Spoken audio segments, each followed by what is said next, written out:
तो हेलो दोस्तों, और हम लेकर के आ गए हैं आप सबके लिए मॉडल पेपर। तो इस साल का मॉडल पेपर हम बायोलॉजी से स्टार्ट करते हैं और जो है इसका आंसर जो है आपको सटीक मिलेगा और सब जो है आंसर इसका ऑफिशियल होगा और एक भी आंसर इसमें गलती नहीं होंगे। तो चलिए हम स्टार्ट करते हैं आज का सेशन बायोलॉजी का। जैसा कि आप पोस्टर में देख रहे होंगे कि बिहार बोर्ड परीक्षा 2026 का जो है मॉडल पेपर जारी किया गया है बिहार बोर्ड से। वही मॉडल पेपर को हम जो क्या करेंगे आज एक्सप्लेन करेंगे। इसमें जो है पूरा कवर करेंगे ऑब्जेक्टिव और सब्जेक्टिव को। तो चलिए आगे का क्वेश्चन देखते हैं क्या है। तो इसमें पहला क्वेश्चन दिया गया है कि निम्नलिखित, हम ज्यादा बात नहीं करेंगे और जल्दी जो है इसको खत्म करने की कोशिश करेंगे। निम्नलिखित में से किस वैज्ञानिक ने भ्रूण वैज्ञानिक लक्षणों के उपयोग को वर्गीकीय में लोकप्रिय किया? तो एम.एस. स्वामीनाथन, पंचानंद माहेश्वरी, के.एस. विलग्रामी या रामदेव मिश्र? तो इसने किया था पंचानंद माहेश्वरी ने। अगला क्वेश्चन हम चलेंगे, निम्नलिखित में से कौन सा पौधा भारत में आयातित गेहूं के साथ आया था? तो इसमें से कौन सा पौधा जो है वो गेहूं के साथ आए थे? चलिए इसका देखते हैं। पहला है पार्थेनियम, दूसरा है फूल गोभी, तीसरा इसमें सी दिया हुआ है सूरजमुखी, पत्ता गोभी। तो इसमें क्या हो जाएंगे? तो इसमें होगा पार्थेनियम, ऑप्शन ए पार्थेनियम। अगला क्वेश्चन चलेंगे, तो किस पौधे के परिपक्व बीज में अंडोत्सर्ग मौजूद रहता है? कौन से इसमें जो है पौधे के परिपक्व में जो है अंडोत्सर्ग मौजूद रहता है? तो ये कौन सा हो जाएंगे? नारियल, मटर, मूंगफली या चना? तो इसमें से कौन सा हो जाएगा? तो इसमें से हो जाएंगे नारियल। कौन सा हो जाएंगे? नारियल। अगला हम चलेंगे, किस पौधे के बीजांडों की संख्या एक से अधिक होती है? तो यहां पर देखेंगे गेहूं में एक ही बीजांड होते हैं, धान में भी एक ही होते हैं, नारियल में भी एक ही होते हैं। तो तारबूज में जो है कई बीजांड होते हैं। ठीक है। अगला क्वेश्चन हम चलेंगे, गुरु बीजाणु मातृजीवी कोशिकाओं में किस प्रकार का कोशिका विभाजन होता है? तो यहाँ पे अर्धसूत्री विभाजन, समसूत्री विभाजन, द्विखंडन, उपर्युक्त में से कोई नहीं। तो इसमें क्या हो जाएंगे? इसमें हो जाएंगे अर्धसूत्री विभाजन। क्या होगा? अर्धसूत्री विभाजन। अगला हम चलेंगे, बिना निषेचन के बीज बनने की प्रक्रिया को डैश कहते हैं। बिना जो है निषेचन के बीज बनने की प्रक्रिया को क्या कहते हैं? पार्थेनोकोरोपी या बहुभ्रूणीयता, लैंगिक जनन का प्रकार, या हो जाएंगे असंग जनन। क्या हो जाएंगे? इसमें हो जाएंगे असंग जनन हो जाएंगे। ऑप्शन डी के साथ चलेंगे। प्रसव के समय कौन सा हार्मोन मुख्य भूमिका निभाते हैं? FS hormone, oxytocin hormone, LH या थायरोक्सिन? तो ये जो है प्रसव के समय जो है मेन मुख्य भूमिका निभाते हैं ऑक्सीटोसिन हार्मोन। अगला चलेंगे, लगभग 50 वर्ष की आयु में महिलाओं चक्र बंद होने का क्या, लगभग 50 वर्षों की आयु में महिलाओं में मासिक चक्र बंद होने को क्या कहते हैं? रजोनिवृत्ति, रजोदर्शन, अंडोत्सर्ग या इनमें से कोई नहीं? क्या कहेंगे? तो इसे हम कहेंगे रजोनिवृत्ति। ऑप्शन ए के साथ चलेंगे, रजोनिवृत्ति। अगला क्वेश्चन चलेंगे, विरसन को उदर गुहा के बाहर विरसन कोश में रखने का क्या महत्व है? विरसन की सुरक्षा करना, तापमान कम रखना, जनन में सहायक या इनमें से कोई नहीं? तो विरसन में जो है शुक्राणु सुरक्षित रहेंगे जब वो क्या होंगे? 35 डिग्री के सेल्सियस में रहेंगे और हमारे शरीर का तापमान हो जाता है 37 डिग्री सेल्सियस। तो इसलिए इसको कहा, ये विरसन कोश में जो है वो तापमान क्या होता है? कम रहता है। तो तापमान कम रखना, क्या काम करेंगे? तापमान को कम रखेंगे। अगला क्वेश्चन चलेंगे, सेमिनल प्लाज्मा में कौन सा कार्बोहाइड्रेट पाया जाता है? तो सेमिनल प्लाज्मा में फ्रुक्टोज पाया जाता है। क्या पाया जाता है? फ्रुक्टोज। आवर्त चक्र में गर्भाशय की किस चक्रीय परिवर्तन होता है? तो आवर्त चक्र में गर्भाशय के किस चक्रीय परिवर्तन होता है? तो गर्भाशय पेशीय स्तर, गर्भाशय अंत स्तर, परिगर्भाशय या उपयुक्त सभी। तो ये हो जाएंगे गर्भाशय अंत स्तर। ऑप्शन बी के साथ चलेंगे। अगला क्वेश्चन है, पुरुष में बाध्यकरण की प्रक्रिया को क्या कहते हैं? तो वैक्सीटोमी कहते हैं। और जो है महिलाओं में ट्यूबोक्टोमी होता है। आगे चलेंगे, निम्नलिखित में कौन सी गर्भ निरोधक गोली गैर एस्ट्राइडली है? तो ये हो जाएंगे सहेली। अगला क्वेश्चन चलेंगे, तो प्राथमिक अंडक में होने वाली कोशिका विभाजन के बारे में क्या गलत है? अर्धसूत्री विभाजन, असमान विभाजन, अगुणित द्वितीय अंडक और ध्रुवीय पिंड का बनना, या समसूत्री विभाजन। तो ये हो जाएंगे समसूत्री विभाजन। ऑप्शन डी हो जाएगा इसका सही आंसर। किसने जैव विविधता शब्द को प्रचलित किया था? तो रॉबर्ट मॉय, एडवर्ड विल्सन, गोसे या लिटमैन। तो ये किया था एडवर्ड विल्सन। Option B. अगला है, जातीय विविधता के आकलन में कौन सा समूह शामिल है? शामिल नहीं है।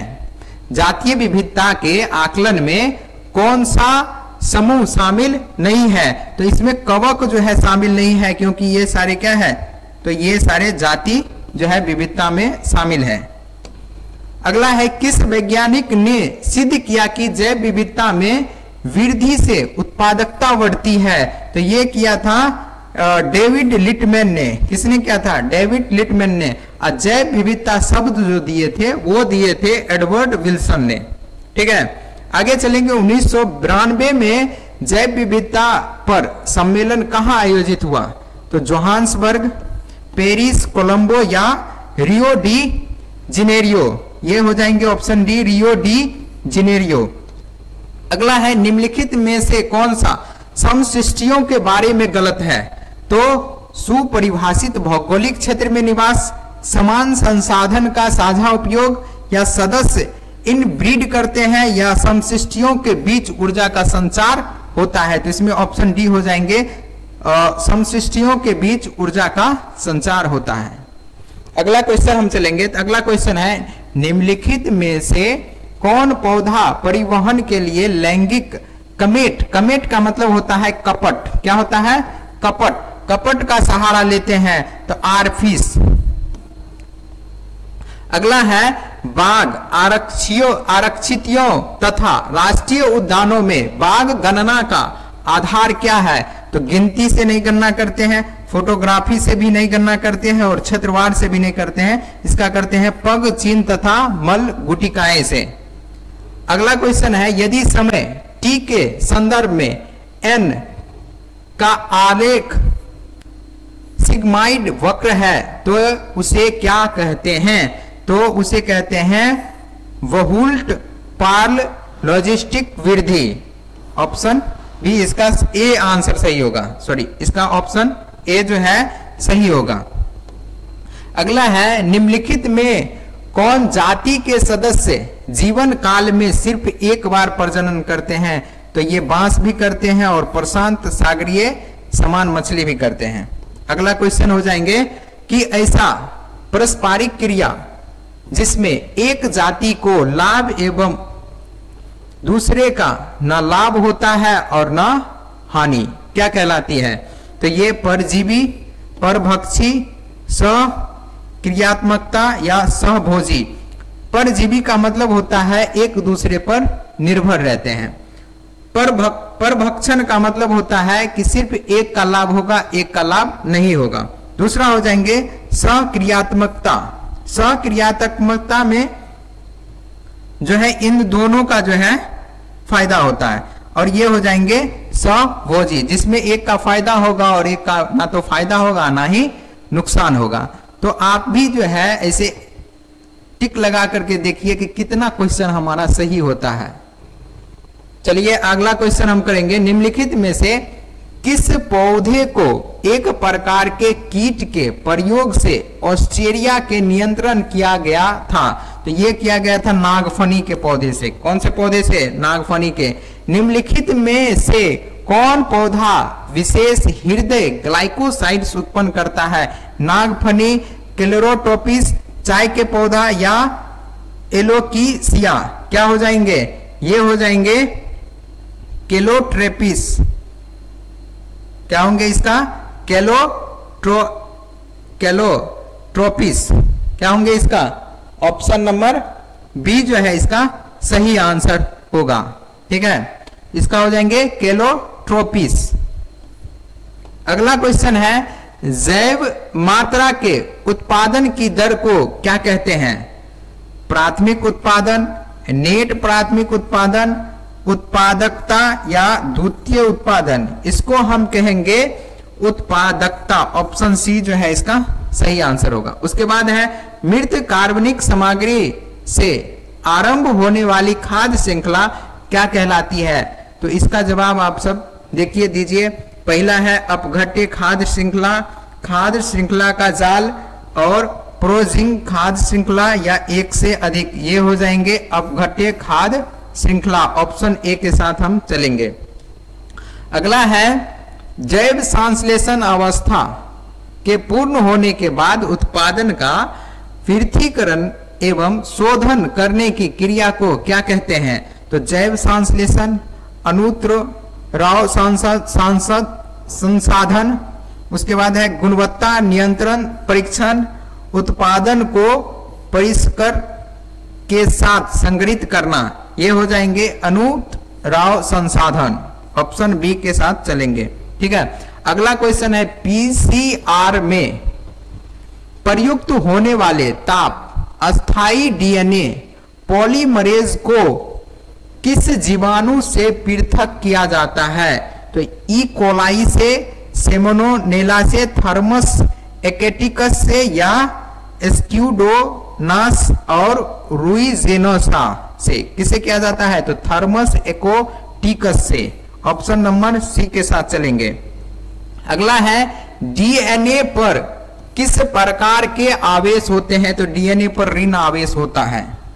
अगला क्वेश्चन चलेंगे, डीएनए के पृथक्करण में शुद्धित डीएनए का अवक्षेपण क्या मिलाने से होता है? धूर्त शीतित एथेनॉल। क्या मिलाने से होगा? धूर्त शीतित एथेनॉल। उसके बाद है, निम्नलिखित में से किसका प्रयोग जीवाणु कोशिकाओं को डीएनए को लेने हेतु सक्षम बनाने हेतु किया जाता है? तो ये डाइवेलेंटाइल कैटाइन, सोडियम क्लोराइड या काइटिनेज या लाइजोजाइलम? क्या हो जाएंगे? काइटिनेज होगा या लाइजोजाइलम होगा या डाइवेलेंटाइल कैटाइन होगा? जल्दी जवाब इसका दीजिए। तो इसका ऑप्शन हो जाएंगे डाइवेनेट कैटाइन। क्या हो जाएंगे? ऑप्शन ए के साथ चलेंगे, डाइवेनेट कैटाइन। अगला क्वेश्चन हम चलेंगे। अगला क्वेश्चन है, निम्नलिखित में से किसका प्रयोग जंतु कोशिकाओं के लिए संवाहक के रूप में किया जाता है? एग्रोबैक्टीरियम, ट्यूमेफेरिसिनस, पांच विषाणु या प्लाज्मिडियम PBR322? ये किया जाता है पांच विषाणु। अगला है, डीएनए के खंड का परपोषी जीवाणु में प्रवेश को क्या कहते हैं? ट्रांसफॉर्मेशन, निवेश निष्क्रियता, सक्षम बनाना या सूक्ष्म अंतक्षेपण? तो ये हो जाएंगे ट्रांसफॉर्मेशन। ऑप्शन ए के साथ चलेंगे। उत्तक संवर्धक के द्वारा बड़ी संख्या में पौधे को उत्पन्न करने की प्रक्रिया क्या कहलाती है? तो ये कहलाएंगे सूक्ष्म प्रबंधन, उत्तक संवर्धन या जैव प्रौद्योगिकी या पर्णशक्ता? ये हो जाएंगे सूक्ष्म प्रवर्धन। क्या हो जाएंगे? सूक्ष्म प्रवर्धन। ऑप्शन ए के साथ चलेंगे, सूक्ष्म प्रवर्धन। अगला है, विभिन्न किस्मों के पौधे से अलग किए गए प्रोटोप्लास्ट का सम्मिलित होकर नए पादप को जन्म देने की क्रिया क्या कहलाती है? सूक्ष्म प्रबंधन, कायिक संकरण, उत्तक संवर्धन या कायिक जनन। ये क्या कहलाएंगे? ये कहलाएंगे कायिक संकरण। अगला है निम्नलिखित में से कौन से जीवाणु बीटी जीव विष उत्पन्न करता है? बेसिलस थ्यूरिन जिएनेसिस या बेसिलस पॉलीमिक्सा, बेसिलस सबटिलस या उपर्युक्त में से सभी। ये हो जाएंगे बेसिलस यूथिन जिएनेसिस। ऑप्शन ए के साथ चलेंगे। अगला क्वेश्चन है किस जीन द्वारा कूटवर्ध प्रोटीन मक्का छेदक को नियंत्रण करता है? क्राई ए, cry 1s, cry 2s, cry 1ab या उपयुक्त में से सभी। क्या हो जाएंगे? इसका ऑप्शन नंबर डी हो जाएंगे। क्राई 1ac भी, क्राई सेकेंड AB भी और क्राई 1ab ये तीनों जो है प्रयुक्त होता है, तो ऑप्शन डी इसका सही आंसर हो जाएंगे। अगला हम क्वेश्चन चलेंगे, जल्दी जल्दी बताइए कि कितना आपका सही हुआ 40 में से। अभी 39 क्वेश्चन हो चुके हैं, तो 40 क्वेश्चन में से आपका कितना कितना सही हुआ है ये क्वेश्चन लगा करके। तो निम्नलिखित में से किस बंध द्वारा इंसुलिन की दोनों पॉलीपेप्टाइड श्रृंखला जुड़ी होती है? पेप्टाइड बंध से, एस्टर बंध से, डाइसल्फाइड बंध से या फॉस्फोडाइएस्टर बंध से? ये हो जाएंगे डाइसल्फाइड बंध से। अगला है निम्नलिखित में से कौन प्रतिजन प्रतिरक्षी पारस्परिक क्रिया से के सिद्धांत पर आधारित है? तो सीरम विश्लेषण, PCR, CT स्कैन या एलाइजा। क्या हो जाएंगे? तो ऑप्शन डी हो जाएंगे एलाइजा। निम्नलिखित में से किसका उपयोग इन्फेंसीमा के निदान में होता है? तो इथिरियोपोएटिन, अल्फा लैक्टिक एबुलिमिन या अल्फा 1 एंटी ट्रिप्सिन या क्राई प्रोटीन। ये हो जाएंगे option C alpha 1 antitrypsin. निम्नलिखित में से कौन प्लाज्मोडियम की जाति दुर्दम मलेरिया के लिए उत्तरदायित्व होता है? प्लाज्मोडियम फल्सीफेरम। कौन सा होगा? प्लाज्मोडियम फल्सीफेरम। निम्नलिखित में से कौन सा रिंगवर्म दाद के लिए उत्तरदायी होता है? तो कवक। कौन सा होगा? कवक होगा। निम्नलिखित में से कौन सा कथन इंटरफेरॉन के बारे में गलत है? यह प्रोटीन है, बिल्कुल सही है। यह अस्त्राव विषाणु संक्रमित कोशिकाएं हैं, यह भी सही है। ये असंक्रमित कोशिकाओं को विषाणु संक्रमण से बचाती है, ये तीनों बात सही है। तो ऑप्शन नंबर डी हो जाएंगे, ऊपर में से कोई नहीं। यहाँ पे कह रहे हैं कि क्या जो है गलत है, तो गलत कोई भी नहीं है, तो ऑप्शन डी इसका आंसर हो जाएंगे। निम्नलिखित में से कौन से कोशिकाएं प्रतिरक्षी को उत्पन्न करती है? तो टी लसिकाणु, बी लसिकाणु या टी एवं बी दोनों या मैक्रोफेज। तो ये हो जाएंगे आपका टी लसिकाणु होगा या बी लसिकाणु होगा? जल्दी जवाब दीजिए आप सब। टी लसिकाणु होगा या बी होगा? तो इसका हो जाएंगे टी लसिकाणु, सॉरी टी नहीं, बी लसिकाणु। क्या हो जाएंगे? ऑप्शन नंबर बी हो जाएंगे, बी लसिकाणु, है ना। तो इसका सही आंसर क्या हो जाएंगे? बी लसिकाणु। निम्नलिखित में कौन प्रतिरक्षा अनुक्रिया निरोप को अस्वीकृत करता है? तो साइटोकाइन रोध, उपार्जित प्रतिरक्षा, तरल प्रतिरक्षा या कोशिका मध्यता प्रतिरक्षा? तो ऑप्शन डी हो जाएंगे कोशिका मध्य प्रतिरक्षा। अगला क्वेश्चन चलेंगे, निम्नलिखित में से कौन सा प्रतिरक्षा को क्लेस्ट्रम में प्रचुरता में पाया जाता है? तो LGA, LGM, LGD या LGG? तो ये हो जाएंगे LGA। अगला क्वेश्चन चलेंगे, हीरोइन क्या है? तो हीरोइन डायएसिटाइल मॉर्फिन या केविनिडाइड एल्कोलाइड या कोक, एल्कलाइड या कोक? ये हो जाएंगे डायएसिटाइल मॉर्फिन। ऑप्शन ए के साथ चलेंगे। अगला क्वेश्चन है, एड्स संक्रमित व्यक्ति में किस कोशिकाओं की संख्या में उत्तरोत्तर कमी होती है? तो ये हो जाते हैं टी लसिकाओं में कमी हो जाती है। ऑप्शन बी के साथ चलेंगे, टी लसिकाओं। निम्नलिखित में से कौन स्व प्रतिरक्षा रोगी है? तो ये है रूमेटाइड अर्थराइटिस। एड्स में क्या होता है? प्रतिरक्षा तंत्र कमजोर हो जाते हैं। अस्थमा, टाइफाइड, ये सब स्वयरक्षी प्रतिरक्षी रोग नहीं है। तो इसमें क्या हो जाएंगे? Rheumatoid arthritis, option B. अगला है निम्नलिखित में से किस प्रकार के सूक्ष्म जीव में वृद्धि से रॉकफोर्ट चीज परिपक्व होता है? तो ये कवक हो जाएंगे, या लैक्टिक एसिड बैक्टीरियम हो जाएंगे, या बेकर ईस्ट या जीवाणु, ये हो जाएंगे ऑप्शन ए कवक। निम्नलिखित में से किसने पेनिसिलिन को एक प्रभावशाली एंटीबायोटिक के रूप में पुष्टि किए थे? अलेक्जेंडर फ्लेमिंग, वाक्समैन ने, या अर्नेस्ट चैन तथा हार्वर्ड फ्लोरे ने? तो ये किया था अर्नेस्ट चैन तथा हार्वर्ड फ्लोरो ने, ऑप्शन सी। निम्नलिखित में से कौन सा ब्यूट्रिक अम्ल का उत्पादन करता है? तो क्लोरिस्टीडियम ब्यूटेलिकम, या एसिटोबैक्टर, या एस्परजिलस नाइजर, या लैक्टोबैसिलिस, या हो जाएंगे क्लोरिस्टीडियम ब्यूटेलिकम, या ऑप्शन ए इसका सही आंसर हो जाएंगे। अगला है निम्नलिखित में किसका थक्का विघटन के रूप में प्रयोग करते हैं?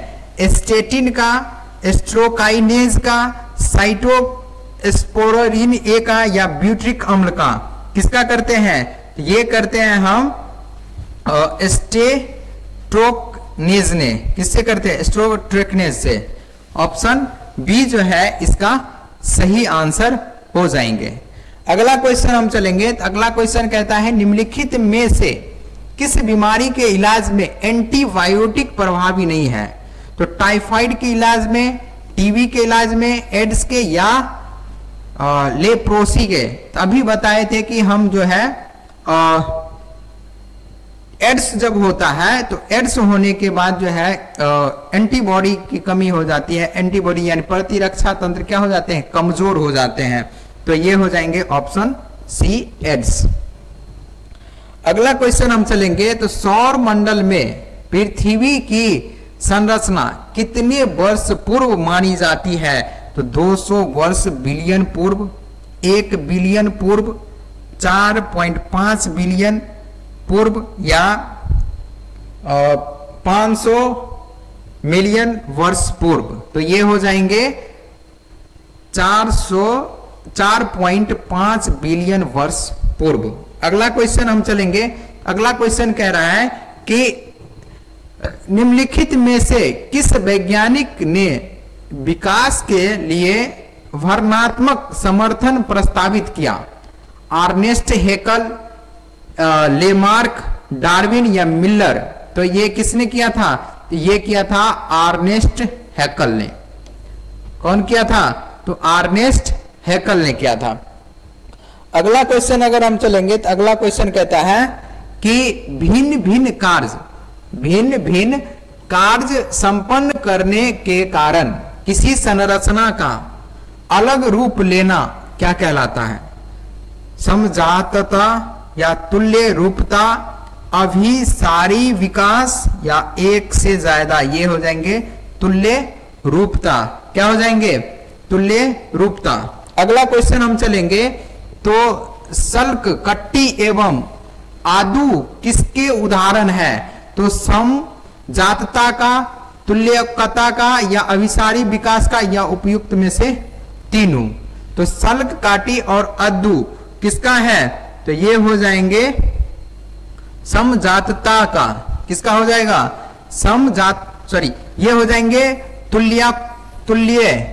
तुल्यत्वता का। किसका हो जाएंगे? ऑप्शन बी तुल्यत्वता का हो जाएंगे। अगला क्वेश्चन चलेंगे। निम्नलिखित में से कौन सा प्राकृतिक वर्ण का उदाहरण है? तो ये है ग्लेपेगोस फिंचलेंज, औद्योगिक मेलानिज्म, एंटीबायोटिक प्रतिरोधी बैक्टीरियम, या उपर्युक्त सभी? तो ये हो जाएंगे उपर्युक्त सभी। ऑप्शन डी के साथ चलेंगे। 61 का क्या हो जाएगा? ऑप्शन नंबर डी जो है सही आंसर हो जाएंगे। निम्नलिखित में से किस बंध द्वारा नाइट्रोजनी क्षार पेंटोज शर्करा से जुड़ता है? नाइट्रोजनी क्षार पेंटोज शर्करा से जुड़ता है। एस्टर बंध, फास्फोडाइस्टर बंध, हाइड्रोजन बंध, एन ग्लाइकोसिडिक बंध। तो ये हो जाएंगे एन ग्लाइकोसिडिक बंध। ऑप्शन नंबर डी में हो जाएगा। उसके बाद है निम्नलिखित में से कौन सा थाइमिन है? इसमें से कौन सा थाइमिन है? 5 मिथाइल यूरेसिल या 6 amino purine, 2 oxy 4 amino pyrimidine या उपर्युक्त में से कोई नहीं। तो ये हो जाएंगे 5 मिथाइल यूरेसिल। आरएनए के तुलना में डीएनए ज्यादा अस्थायी है क्योंकि यूरेसिल के स्थान पर थाइमिन है। बिल्कुल सही है। डीएनए ऑक्सीराइबोज है, यह भी सही है। डीएनए मरम्मत की प्रक्रिया उपस्थित है, यह भी सही है। तो प्रयुक्त सभी हो जाएंगे। ऑप्शन नंबर डी हो जाएंगे। निम्नलिखित में से कौन सा एंजाइम डीएनए के असतत रूप से संश्लेषित खंडों को जोड़ता है? DNA ligase, DNA polymerase, helicase या पाइमेज। क्या हो जाएंगे? डीएनए लाइगेज होगा, डीएनए पॉलीमरेज होगा या हेलिकेज होगा या प्राइमेज होगा। तो इसमें हो जाएंगे डीएनए लाइगेज। क्या होगा? डीएनए लाइगेज हो जाएंगे। ऑप्शन नंबर ए के साथ चलेंगे। निम्नलिखित में किसके अनुविलेशन के लिए आरएनए पॉलीमरेज 3 जिम्मेदार नहीं है? पॉलीमरेज जो है 3 जिम्मेदार नहीं है। अंतरण आरएनए से, 5s आरएनए से, SNRNA से या राइबोसोमल आरएनए से। तो ये हो जाएंगे राइबोसोमल आरएनए से। किससे हो जाएंगे? राइबोसोमल आरएनए से। अगला क्वेश्चन हम चलेंगे।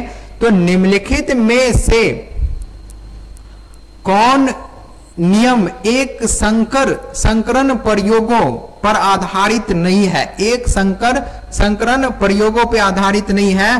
प्रोभाकटता नियम, वियोजन नियम, स्वतंत्र अपव्यूहन का नियम, उपर्युक्त में से कोई नहीं। थी ये हो जाएंगे ऑप्शन नंबर सी, स्वतंत्र अपव्यूहन का नियम। ठीक है। अब क्वेश्चन जो है 68 नंबर क्वेश्चन पे चलेंगे। संतानी का रक्त वर्ग अगर O है, इसके माता पिता का रक्त वर्ग क्या हो सकता है?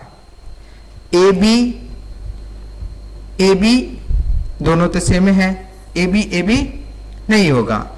OAB OA या OA OO या OB। तो ऑप्शन नंबर डी चलेंगे, जिसमें O एवं A या O दोनों में हो। माता में भी O और पिता में भी O, या माता में O पिता में B, तब भी क्या हो जाएगा? तो ये रक्तवर्ग जो है O संतान वाले होंगे। ठीक है। अगला हम चलेंगे। निम्नलिखित में से कौन सा XO प्रकार के लिंग निर्धारित का उदाहरण है? यह है टिड्डा। और लास्ट क्वेश्चन हमारे पास आ गया है। निम्नलिखित में से कौन सा क्लाइनफेल्टर सिंड्रोम का कारण है? तो ये X क्रोमोसोम की कमी, X क्रोमोसोम की अतिरिक्त प्रति, इसको क्रोमोसोम और क्रोमोसोम दोनों पढ़ सकते हैं। तो एक X क्रोमोसोम की कमी, X क्रोमोसोम की अतिरिक्त प्रति, 21वीं क्रोमोसोम की अतिरिक्त प्रति या टेट्रासोमी। तो ये हो जाएंगे X क्रोमोसोम की अतिरिक्त प्रति। ऑप्शन नंबर बी के साथ जो है ये सेशन आज के लिए समाप्त करते हैं। कल जो है हम इसका नेक्स्ट पार्ट लेके आएंगे, जिसमें आपको सभी जो है सब्जेक्टिव मिलेंगे, जिसमें 2 नंबर 5 नंबर दोनों कवर किए जाएंगे। तो बस इतना ही। धन्यवाद। ऐसे ही आप हमारे चैनल को देखने के लिए जो है सब्सक्राइब करें, लाइक करें और दोस्तों के साथ शेयर करना ना भूलें, ताकि सभी को जो है ये सेशन कुछ ना कुछ फायदा मिल जाए। जो भी 2026 में एग्जाम देने वाले हैं उन सभी दोस्तों के पास आप शेयर कीजिए, ताकि उनको भी जो है कुछ ना कुछ फायदा हो जाए। धन्यवाद।